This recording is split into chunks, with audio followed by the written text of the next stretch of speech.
narigeze kubivuga igihe kimwe abantu iyo bafise ingorane ikintu ca mbere bahunga Imana. Muze murabe umuntu yakoze icaha ahunga Imana.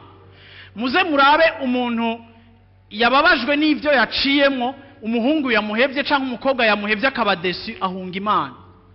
Muze murabe iyo umuntu ubuzima bwiwe buri ahantu mu kiriyo usanga umuntu uhunga Imana. Mu bisanzwe kenshi ico duhunga nico tuba dukeneye. Navuze mu gatondo iyo umuntu ari stress abakwiye kugira sport, ariko kandi umuntu ari stress ikintu adashaka kugira ni sport.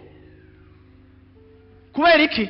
Kuko nature yacu ihunga ico yari ikeneye muri iyo situation yari irimo. Iyo dufise ingorane tugira tendance yo kumva kumenga Imana iri à l'origine y'ingorane twagize. Iyo umaze kumva ushavuriye rero Imana uravuga ngo Mana wari hehe, Mana kikintu ko wacemeye, Mana ikintu ko wakiretse. Iyo utanguye kwinjira muri conflit n'Imana ni ukuvuga ngo wamaze kwinjira muri conflit na présence.